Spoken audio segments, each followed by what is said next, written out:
The following is a production of DallasCowboys.com and the Dallas Cowboys Football Club. How about them Cowboys? Yeah! Go Cowboys! This is Talkin Cowboys. Streaming live from the Dallas Cowboys World Headquarters at the Star in Frisco. C.D. Lamb, touchdown. Parsons has sacked it. Prescott keeps it, and he bangs it in for the touchdown. And now your hosts, Isaiah Stanback, Patrik Walker, Josh Rodriguez, and Kyle Youmans. It's a Talking Tuesday edition of Talkin Cowboys, presented by Black Rifle Coffee Company, live from the Star in Frisco, Texas, and the SWBC studios. Welcome in, everybody. We've got the whole cast and crew ready to rock for you today. We've got Patrik Walker, Isaiah Stanback, Josh Rodriguez, with Chris Beam in the back. I'm Kyle Youmans. 34-10, Cowboys fall. Mm-hmm. Houston Texans hand the Cowboys their 7th loss of the season. Mm-hmm. They are now 3-7, 10 games in. Mm-hmm. But there's still a chance, Kyle. No quarterback, no tight end, no 3/5 of your offensive line, no edge rushers, no corners. Step on the field and you play a game, you have a chance to run the table and get 7 straight. You have a chance. So the best case scenario is you roll off 7 straight and you're 10-7 and you may get in. Yeah, but look at the teams. Look at the teams that you're playing that are left, Kyle. There's so much optimism left. And if you see You're the gonna one win some touchdown games we for me. scored It's the and sarcasm. build on that, man. It's the sarcasm for There me. are Most of these teams are most of the teams or playoff teams. Most of the teams you're about to play have losing records. Yeah, you're going to win some games, but Come on, no, see? Are you? Encouragement, yes? Yes. Reality, see? Reality, see? I am like the story of the hippo. Reality, see? yeah. Come on, Kyle. All right, listen. They're even if they, and I put this in Science Lab last week, so check it out on the .com, ladies and gentlemen. Even if the Cowboys had won this game, their playoff odds would have gone to a whopping 6%. Wow. Whopping. It's higher So than you're I thought it saying was there's gonna a be. chance. That was if they would No, have won. because they lost, and it now drops to less than 1%. They have a less than 1% chance of making the playoffs. But you're saying there's a chance. All right. Yeah, I mean, mathematically speaking, they have not been eliminated from the playoffs as we have this conversation. Realistically speaking, don't expect them to be in the playoffs as we have this conversation. Listen, you cannot count them out until stuff starts falling from the sky. Oh, wow. That was good. I'm not going to hit that. We're not going to talk about that. We're not going to talk about that. But the sky is falling. Yes, absolutely. Proverbially, Little. Speaking, Did I say something? the sky is yeah, falling. you did. Yeah, so, yeah, things aren't well right now Petty. with the Dallas Cowboys. 34-10. And, I mean, there were good things in this game. A lot of people were talking about all the bad. There's a lot of bad, don't get me wrong. There was a spurt of good. But there was a little, like in between the first and the fourth quarters where you gave up 14 unanswered points, you felt decent about your second I'll and take your spurts third of quarter. good. I Spurts really are good. You will take spurts? Of good. It's more than what we've had in the past. It felt worse than what it was, I think. It was ugly, but it felt worse than what it actually was. I mean, you didn't have a bunch of turnovers. You put the ball on the ground a bunch of times, but you didn't have a bunch of turnovers. You were in. I don't think you're supposed to do that either. No, you're definitely not supposed to do that. But Yeah. I mean, you should have had at least 5 interceptions. Should have, but you didn't. Right? But you should have. One of the most shocking things is I don't think Houston played very well, and I don't think they're a know. really great team either. I agree with you on both points.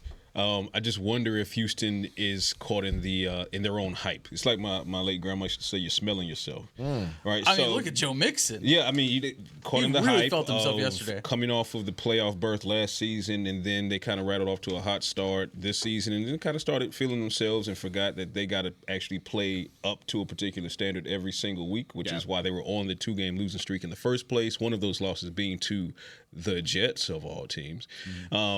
They were competitive against the Lions, but they let the Lions come back in the second half.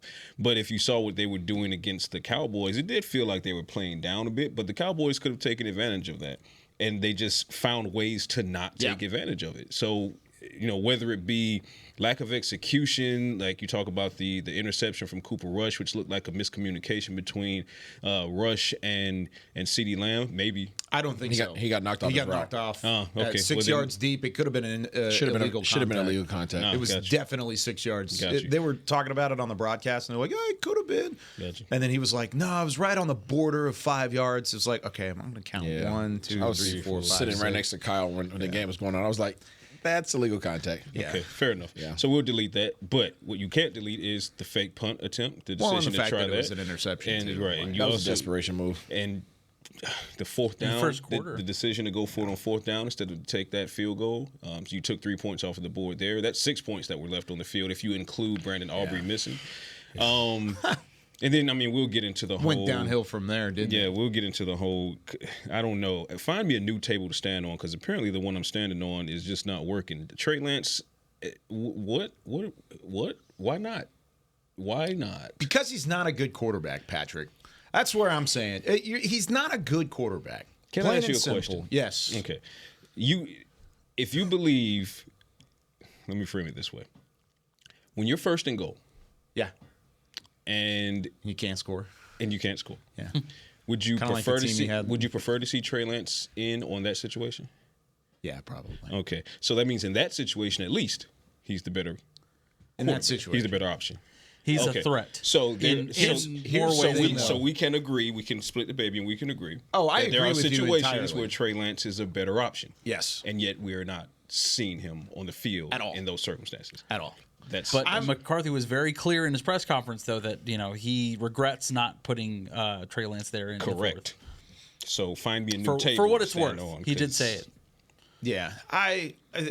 He's owning it. That's the thing that we talked about a couple weeks ago. I agree with you. I think they On the should fake utilize both guys. I think they should utilize Cooper Rush Yes. and Trey Lance. But if you're telling me Trey Lance is going to make the difference between a 34-10 football game, No. it's not going to happen. No, Period. That was Plain never and my simple. stance. My stance was evaluate I know. him, and if your argument is that Cooper Rush gives you the best chance to win, the only way to prove to me that your goal is in fact to win that game, if that's your goal, if that's your take, is in those situations wherein Trey Lance gives you the better chance of either moving the chains or getting into the end zone.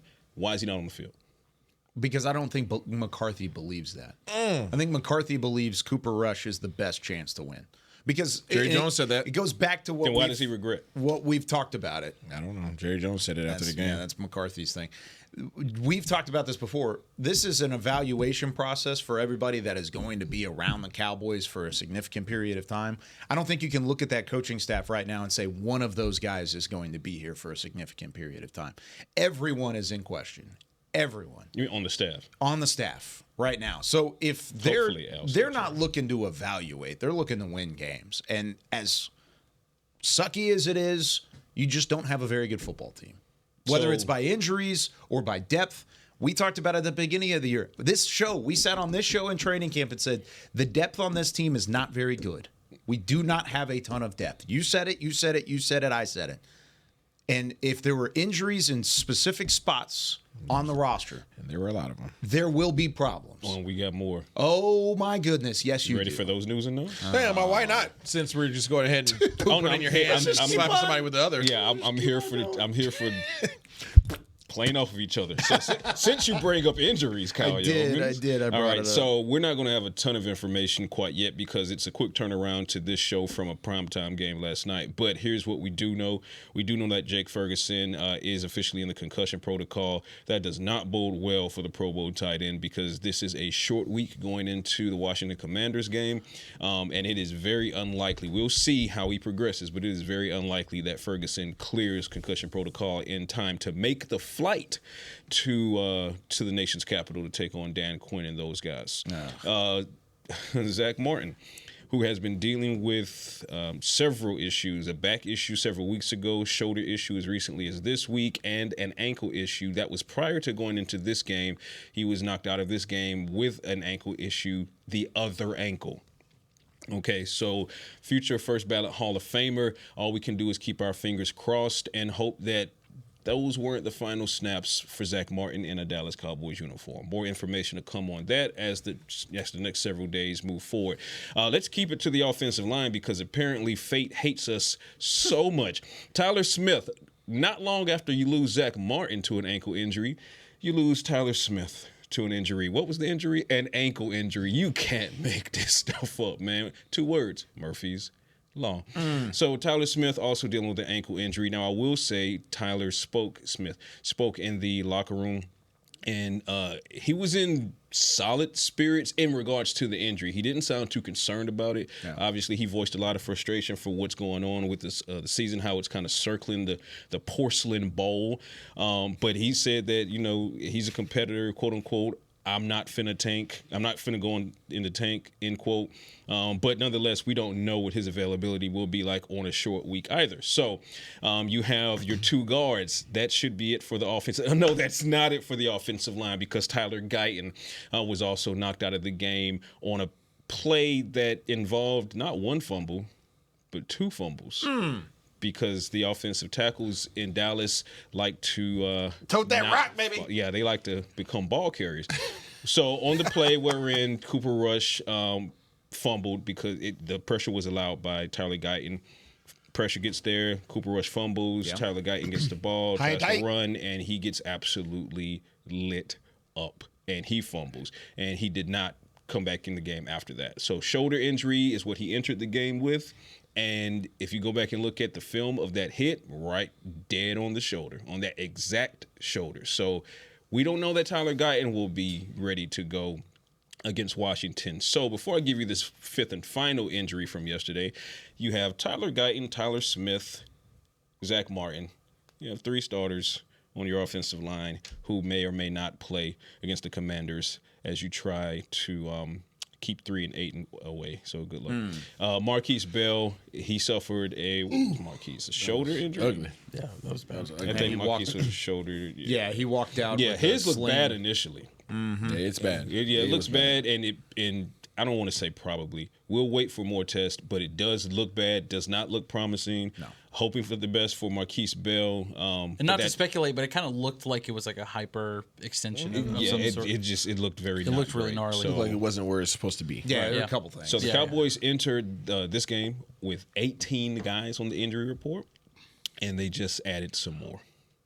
As far as because Marquise Bell wasn't on there for one. Tyler Smith, he was already on there. But those that are on there, they're these guys, on there, man. But it's worse now. So they didn't escape clean or anything remotely. No. Things just continue to get worse for the Cowboys. And you only have 5 days to play the next game, right? Before travel. Yeah. And then you turn around and you play on Thursday too. So three games in 11 days. Of all the times to have this new spurt, you like spurts? This new spurt of injuries. By your ways of internet. Yeah. We're getting spurted on for sure. Yeah, that's about right. So that brings my conversation piece to kind of what Jerry Jones said on The Fan today, because he had some updates on 105.3 The Fan.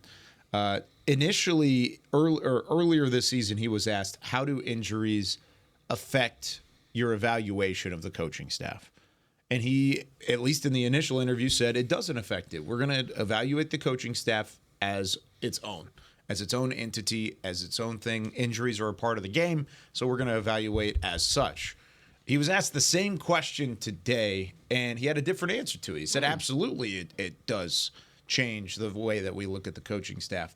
So I don't want to talk about jobs or loss thereof or anything like that, but just from a microcosm of the 2024 season, how much can you put on injuries? Because it's starting to become unbelievable, the list that is being rolled out there week to week. I liked what Isaiah said a couple of weeks ago, where it's like when you're losing like this, the injury list tends to grow.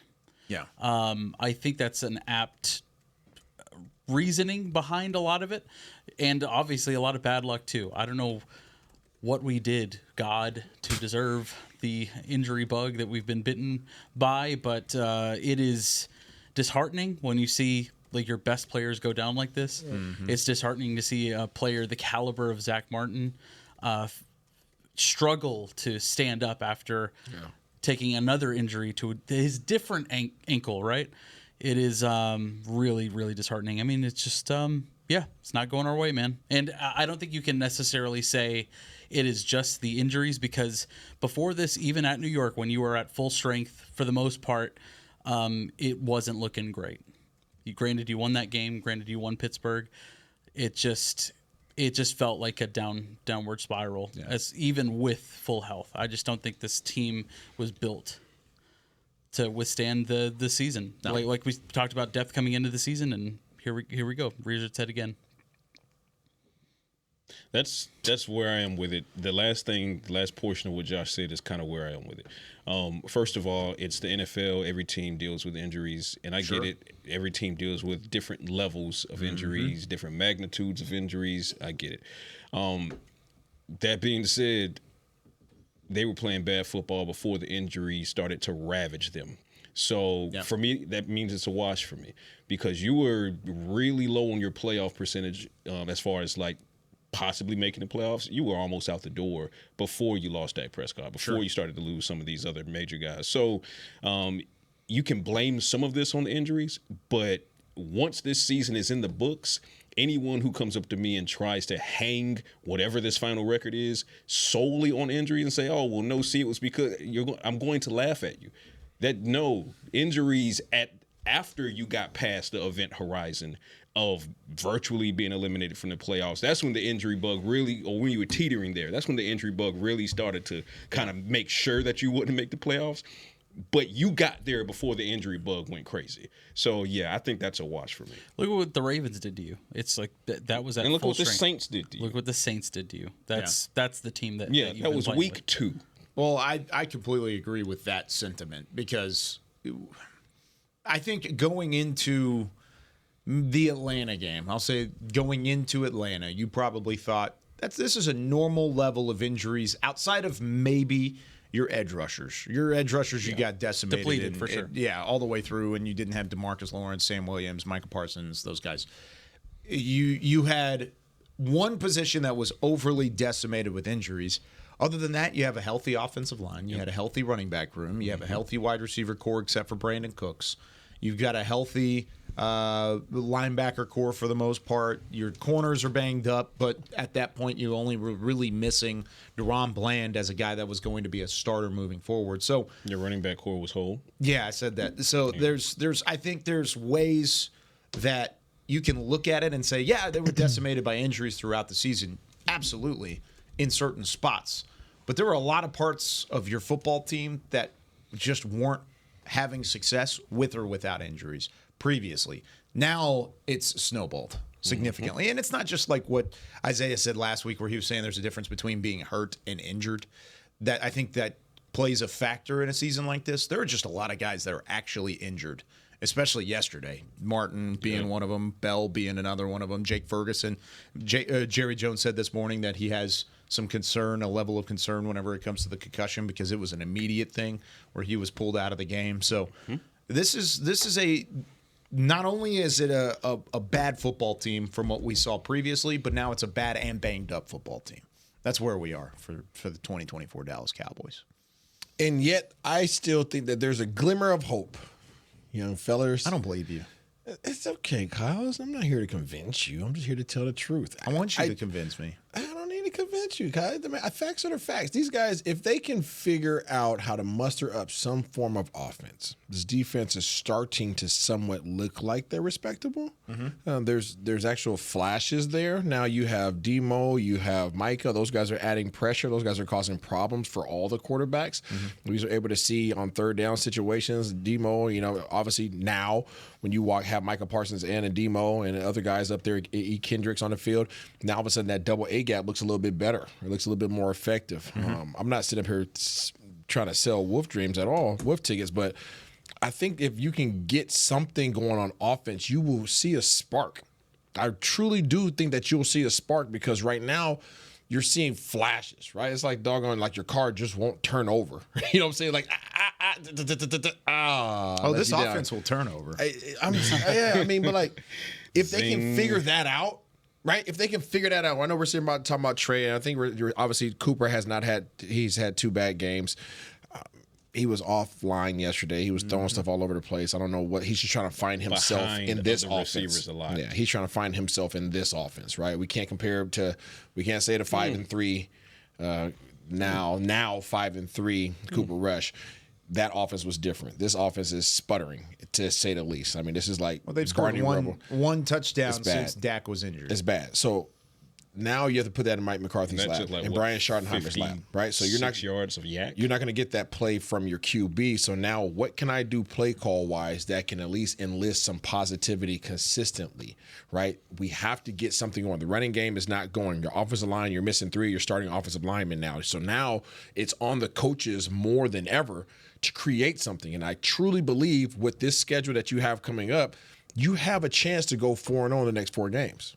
And I know that sounds crazy coming off these last 2 games, but I'm just looking at it and being real with you. You're crazy. I know you're crazy, man. If you can get that going this week, and Coach McCarthy, you got to go borrow somebody's Christmas bag and dig down there and grab some toys and get some layaway like we used to do at Kmart back in the day, get some layaway toys. Do that. Okay, and Schottenheimer, get in your bag as well. And you guys put together one hell of a game plan that puts your playmakers in a position to be successful. You saw, I talked about Kevontae Turpin weeks ago. I said, if you can get him going and get him confident in the slot, he's a heck of a weapon.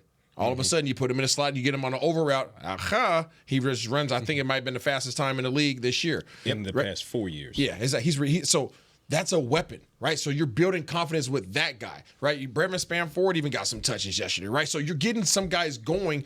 If you can muster up something offensively, you just might get that transmission and the engine to turn over just a little bit, and then this defense might actually come to play a little bit because you're starting to see a little bit of a spark there. But when you have one side that's having some spurts and then the other side lets you down, it's like playing full court press, and you got the point man at the top of the game, and he's up there hustling, but everybody else is just kind of sitting back. Like, what's the point? Happened in 2 straight games, too. Yeah, it's like, what's the you point? You were in both games, a 1-score game Correct. at halftime, going into the halftime break against the Eagles and the Texans because of your defense.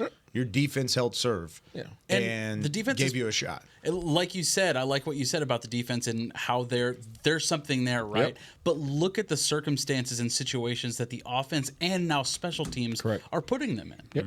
It is insurmountable at times. So a couple the mistakes that they're making on both sides on special teams and also it's not offense. complimentary ball. It is not. And it goes not. back to what you just said and what I've been saying, that in comparison to 2022, this is a different outfit for Cooper Rush. This outfit does not put him in the best position to succeed because the offensive line, it did better last night. I will say that. Yeah. But for the most part, they've had protection issues up front. The rushing attack did him no favors last night. Rico really struggled last night, and then so did everyone else. I give a lot of that credit to the front seven of No, Rico ran that's hard. fair, but Houston was both things are true. really good. Both things are true. He didn't have Up the rushing front. attack, to lean on. They weren't great on the secondary side of things, but they were and great Cooper up front. himself, he was not making good throws. Like a lot of the throws on those crosser routes, they were behind receivers. They were behind CeeDee Lamb and things like that.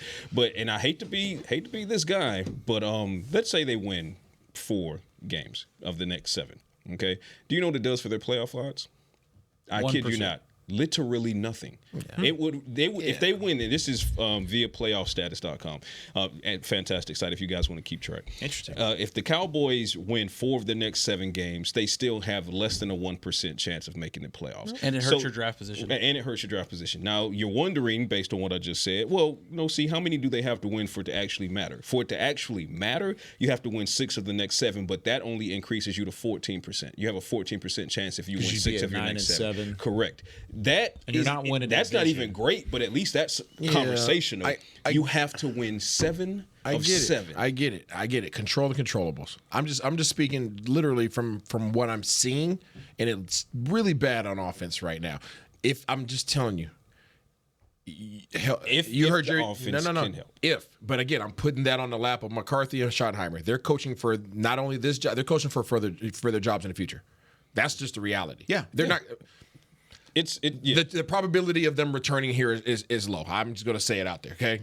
It's low, right? I'm not calling no shots, but let's just our keep playoff chance let's is keep it low. real, okay? So Right.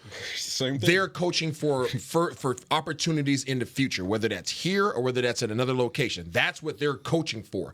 regardless of what's going on with this season. They have a reputation as a coaching staff. People are going to look back and look at their film and their decision making. So I'm putting it in their lap to put together a game plan that utilizes the resources that they have right now in their hand. Their O-line has beat the crap, but you have some young guys behind them that are hungry. You have a Hoffman who likes to fight every play. You have a Bass who likes to get after it, right, and not just be on the water. You got some dudes that can get after it, okay? You got Chumoido. You got some dudes out there that can play. You don't have no punks behind them. These guys can step up and play, but you have to give them purpose. You have to give them some motivation. You got to give them some encouragement. And if you do, and if you find a way to mix in some Trey Lance to get some spark and move the chains from here and there, you might just find something. But again, that's on the coaches. You can't just keep calling your game like normal and expect your players just to pick it up. It's not the case, right? You have to figure out something. And I think if you win these next 2 games, then guess what? Deron Bland might come back, right? Then obviously D-Law might say, maybe I want to come back now, right? Maybe I don't want to sit out here with my family in the suite. Maybe I want to get out there and get on the field, right? So now you have some guys that step up there. And now all of a sudden your defense, you look around, you're like, oh crap, these guys are rolling, right? And again, what that does for your playoffs, that's not in your control. You control. I was gonna say it's the same offense. You control again. It's the same offensive players. I'm going to keep this conversation rolling into the second break because we've got to take a first one. When we come back, we'll continue this conversation, talk about the schedule ahead and some of the winnable games that are there. And how do you get there? That's my question, is what is that game plan and what does it look like when we come back right after this?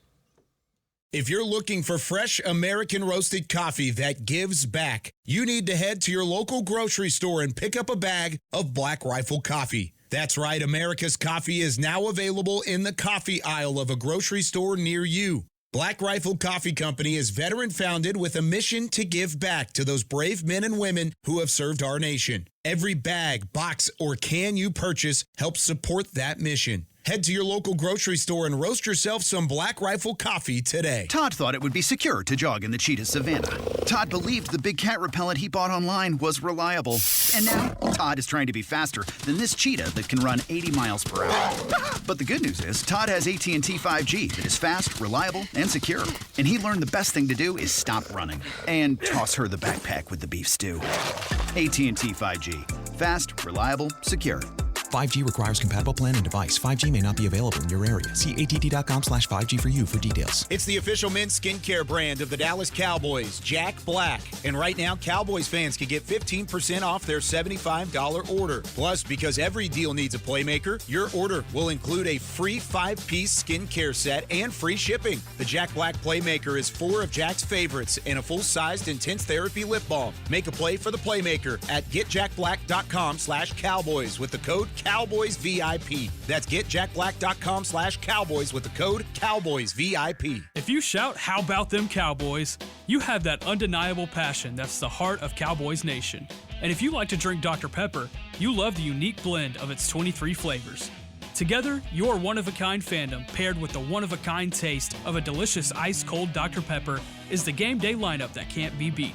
Better yet, gather your Cowboys and Dr. Pepper fan friends to watch the next game and crack open a delicious ice-cold Dr. Pepper for everyone. The wins will be even tastier. It's a pepper thing. Back to Talkin Cowboys.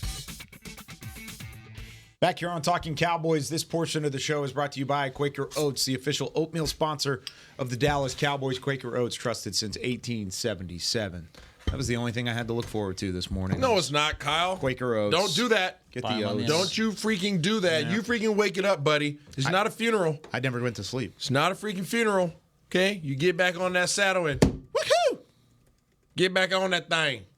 All right. Well, just because of that, let's look at the next 4 games. We're talking about 4 games at a time. Just look two. Right? Just look two. Just look at the next two. Just look at the next 2, Kyle. Because if you look too far in advance, you're gonna lose. You're gonna lose hope. Look at the next 2.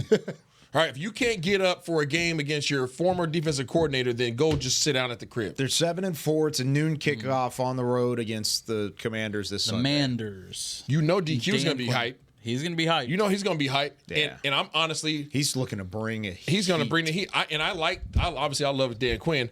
I'm not 100% convinced with their team.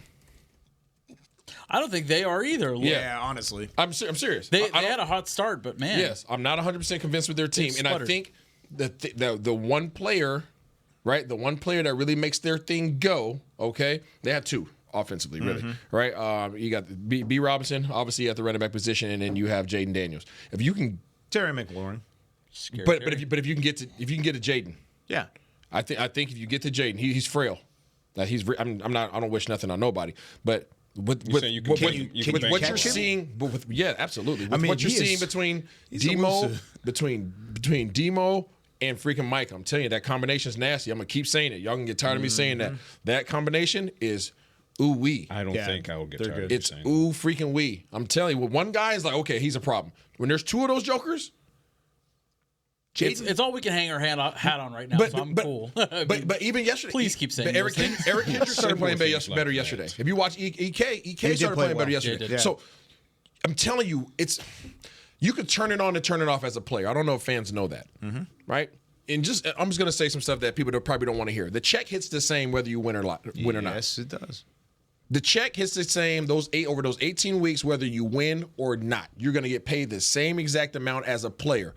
Now, with that on the table, I can either be motivated to go play, or I can say, I'm just going out here just trying to survive. I'm going to count down this clock every game, and I'm going to wait for that check to hit.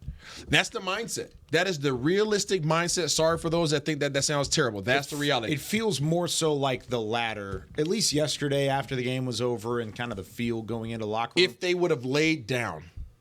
They did not lay down. I don't feel like they laid down. I feel like the game got away from him, and I feel they crazy stuff happened. Tyler Guyton thought he was a running back. Here's the proof. Things like, you know what I'm saying? Here's the proof they didn't lay down. They were almost literally still fighting. Yeah. Fighting. But flags flying. Fisticuffs. Yeah. They were fighting. So that's why when Jerry Jones gets out there in the post game and says that there's no quit in those guys, I don't disagree with him in at least in regards to this game. I don't think exactly. Yeah. I don't think they quit in this game, but I think they were looking at it in a similar way that everyone is looking at it, and they're saying, "Okay, now you got to win out. Now that's it. Yeah. That's your only hope." Yep. And even that is a slim chance. But you know what it starts with, Kyle? It starts with one. And I'm not trying to be super overly optimistic. I'm just being realistic right now. I'm saying. You're like one of those motivational posters. No, it's the reality of it. Everybody's playing for their job. Like, even though it sucks, somebody has to have a conversation with these guys right now and say, hey, coaches, if you guys ever want to coach again, y'all might want to figure it out. Yep. Players, you guys, I don't know if y'all noticed, but most of y'all contracts are not guaranteed. Yep. I remember when Coach Willingham came into University of Washington, and he told everybody, he said, y'all do know that your scholarships are 1-year renewable contracts, right? Mm-hmm. And players were like, what? And then he started cutting guys. You're not guaranteed anything beyond this year. So if you put bad film out there, you're hurting yourself. Yeah, true. Right? If you're just hanging it up and just kind of trying to coast through, two things are going to happen. You're going to put out bad film. Yep. It's not going to help you try to get a contract somewhere else or even here next year, and you're going to get injured. Because playing at anything less than 100% in this league will get you hurt. When the other guy is playing at 100%. Exactly. So we saw some injuries pop up. Yep. I'm not saying that's how they came, but I'm just saying that you'll start seeing more of that if guys start trying to just, call it in. So if you have a spark and it starts becoming fun again, that's when you'll see you guys start turning it back on. You're starting to see it on defense. Mm-hmm. You're starting to see it on defense. It's on the coaches now offensively. And they have to keep building defensively. Don't think that I'm letting those guys off the hook. Sure. They got to figure some things out still. They'll continue to get better. Drive. Oh, yeah, geez. that was rough. But they'll get better as long as they continue to make plays and they get more motivated, get more excited, have some celebrations, all that stuff starts happening. Guys want to play together. Offensively, there has to be hope. There has to be hope outside of the players. Outside of the players, there has to be hope. Get the ball in Terp's hands in space. Oh, look what happened. Yeah, that worked. That works, right? What are you asking him to do? What he does best.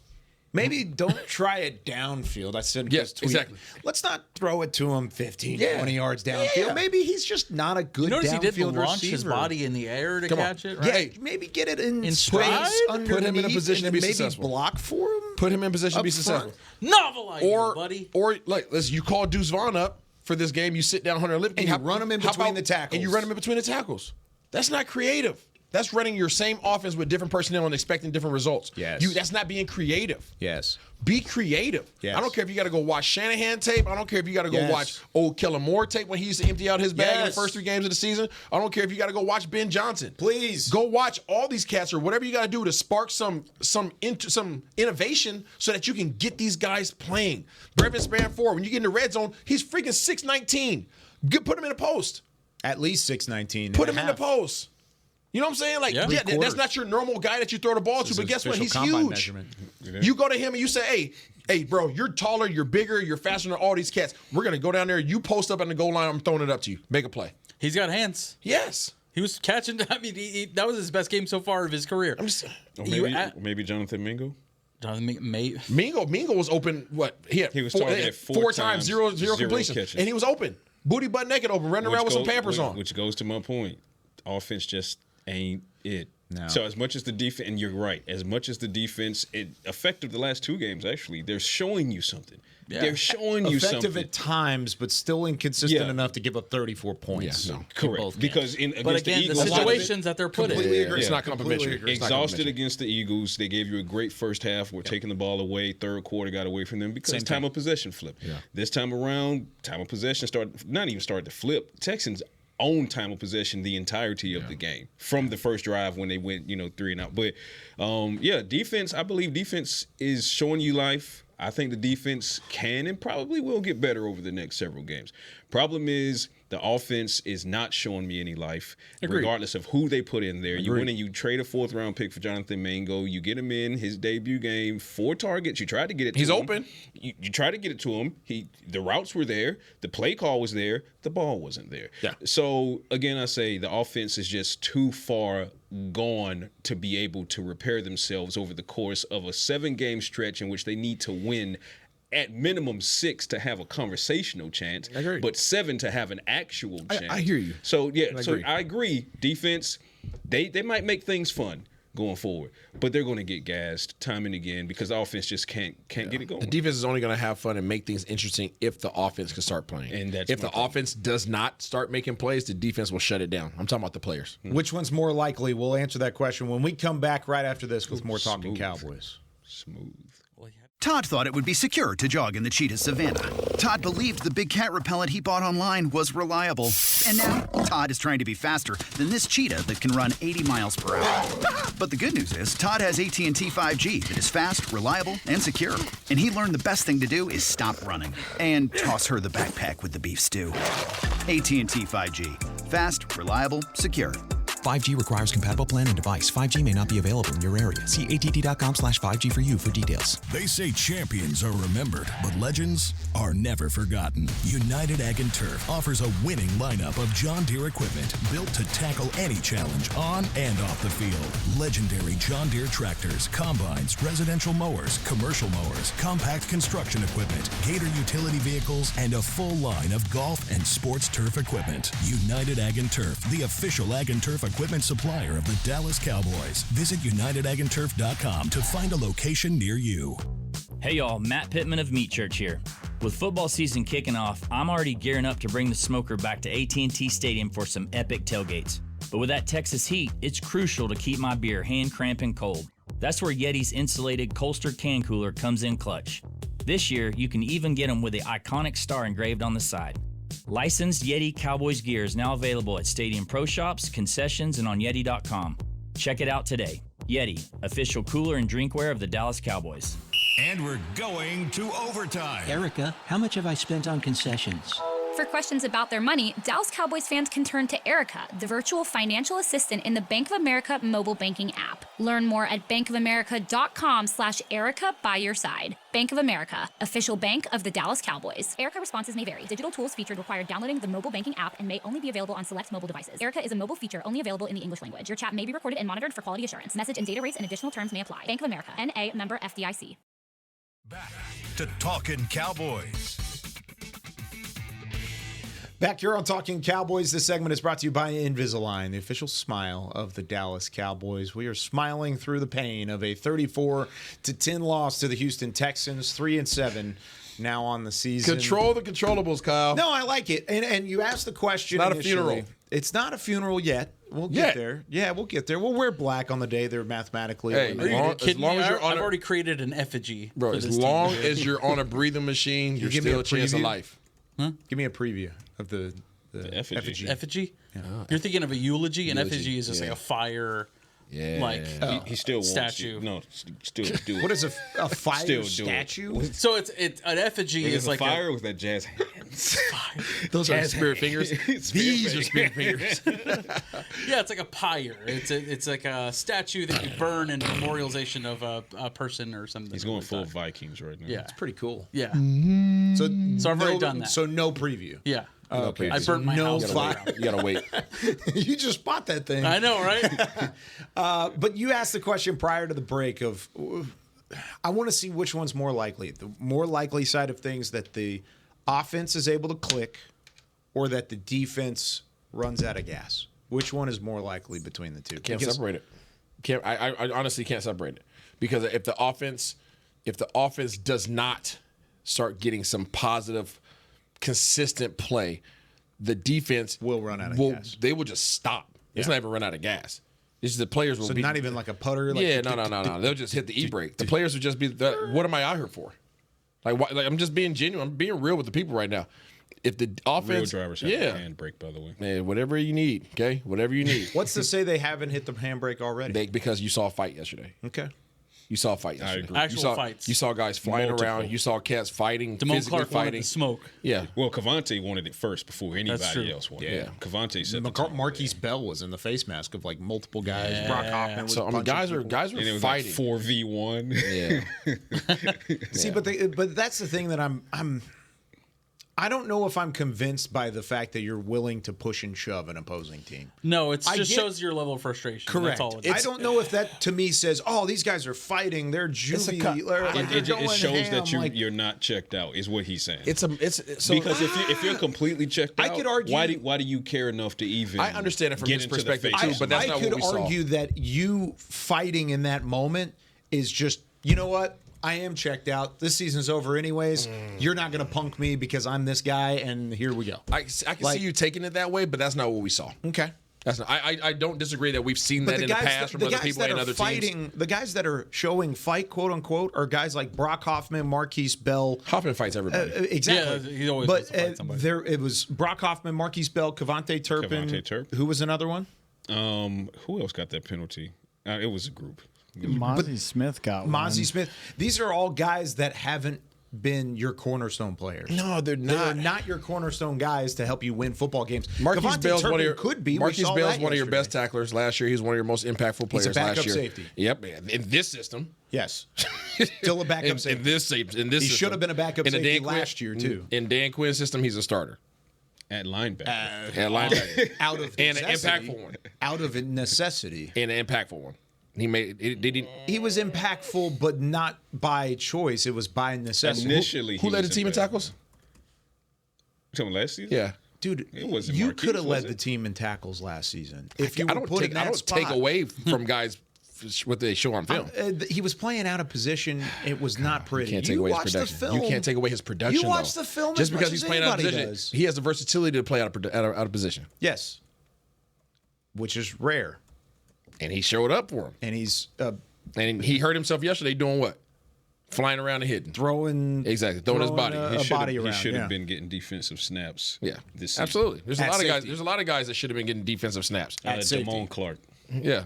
Huh? Damone Clark led last season. Did he lead? I thought it was Marquise led last year. Marquise was second with well, 94. there you go. Damone had 109. So Marquise, who's your backup safety, Neither one of those was guys are second, playing a and lot Damone this Clark. year. Damone Clark is sitting on the sideline yesterday, and Marquise Bell, your second highest tackler from last year, just happens to be just a special teams guy for you now. I love Marquise Bell. Oh, don't get me started. Don't get on me the wrong. Scheme. This is the scheme that has Donald playing backwards. Not forward. Don't get me wrong. I love Marquise Bell, but if we're saying Marquise Bell is a cornerstone of this defense, you're No, wrong. I didn't say that. I'm just saying But that that's you what have. that was my point. Is Yeah. these are guys that are not cornerstones. Okay, so how many cornerstone guys do you have? You've got Micah. You've got DeMarvion Overshown. I would call him a cornerstone of that defense right now. I still call D-Law Trayvon Diggs. Trayvon, Deron. On the offensive side, you've got CD, Jake Ferguson, any of your offensive linemen that are still healthy.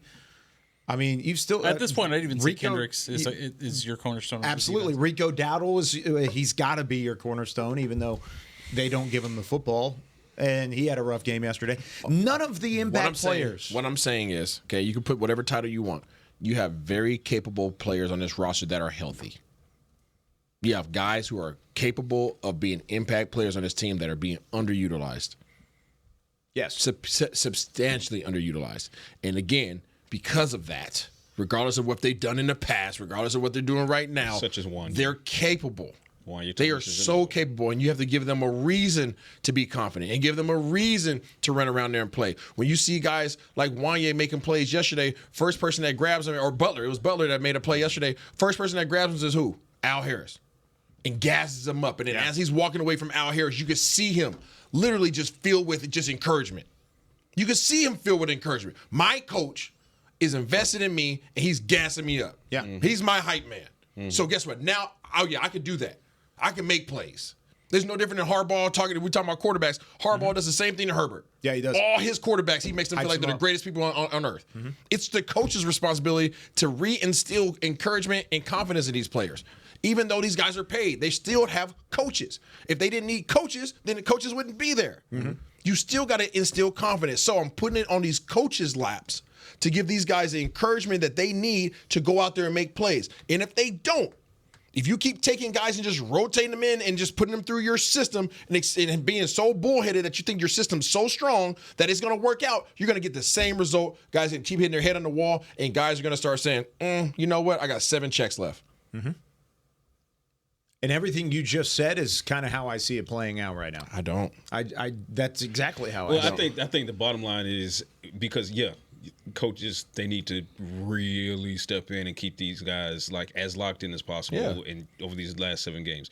And these so-called leaders sit their butt on the side. But we also talked about the depth chart. You're in dire straits, brother. Yeah. I mean, like at a certain point, the fall off from the talent levels at this point is just not going to match up and line up against the best of the best in the league. Other pro football teams. Example, the Washington Commanders, they have some guys hurting, but for the most part, they're mostly whole. So that talent differential between what you're going up against in a Washington Commanders team and what you're able to field this weekend as a Cowboys team that is just killed, obliterated by injuries. Coaching needs to do exactly what Isaiah is saying. Yes. But it's also true that the ceiling has now fallen all the way down here as far as what they can coach up. Because you're not coaching up Brandon Cooks. He's not on the field yet. You're not coaching up DeMarcus Lawrence. He's not back on the field yet. DeRon Bland, not back on the field yet. Might not be Zach Martin. Might not be Tyler Smith this weekend. Might not be. So at a point, you just don't have the horses. So you can coach up these horses as best you can, and you need to because that's what you're getting paid to do. Agreed. But if we're talking derby type stuff, if your horse has 3 bad hooves and his horse is a prize winner and is fully healthy, you're going to lose the race. It's the reason why I say look at the next few games. Yeah, I get it. Look at the next few games because after that, your help might be on the way. Yeah. And if you're winning, guess what? Oh, you know what? I feel a little bit better today. Yeah. Anything less than 7 games. I feel a little bit better today. You know what? Get me back out there. Let's go, Britt. Get those bands. I get it. Anything less than 7 wins. Yeah. And all you did was hurt your draft position. Currently, players aren't playing for that. No. And this coaching staff is not either. This is us saying I hear you. But those cats on that side of the building don't give a doggone. They don't care but we at can. all. And I think if we're sitting here and saying that this team, even prior to the injuries, was like kind of to Patrick's point earlier, was playing well, we're fooling ourselves. We're talking about guys like Marquise Bell and Brock Hoffman and Josh Butler playing. I mean, these are guys that are not overarching the quality of player you need to win a Super Bowl. You don't have to. And at the end of the day, when we went into this season, the one goal on the mind of this franchise was get back to an NFC championship and win a Super Bowl. And you that was the goal. If we were wrong in assessing that, that's fine. But we're fooling ourselves if we're saying even without the injuries, this team was good enough to do that with what we've seen and the sample size we've seen in 2020. And right now, you absolutely don't have the horses, man. I put a lot on coaches. I do too. I really do because you might have the horses there's a thing called development, player development. Like that's a real thing, and I'm sorry for fans out there that think that you just get the player that's just amazing. All of a sudden, just comes in, just magically just shows up, ready to ball. There's a handful of those guys. There's a handful of those guys. Most other guys need coaches to believe in them, invest in them, and build them up. Most players in this league. There's players in this league that have been playing for 15 plus years that just continue to have coaches pour into them. And they're productive players. Well, you've got an example of both. You've had Micah and CD who showed up day one and they were impact players. Yep.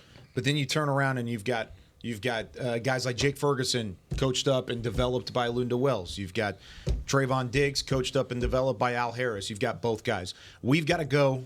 We're at the end of the show. Unfortunate. We run out of time every single time. We're having great conversation. When we come back tomorrow, we're turning the page quickly. It's not a funeral. We are going into the Washington Commanders preview tomorrow morning. Cowboys defense versus the Washington offense. How do they slow down? Jaden Daniels. Let's go. We've got Patrik Walker for Isaiah Stanback, for Josh Rodriguez, Chris Beam in the back. I'm Kyle Youmans saying so long from Talkin Cowboys. We'll see you tomorrow. This has been a production of DallasCowboys.com and the Dallas Cowboys Football Club. How about this, Cowboys? Yeah!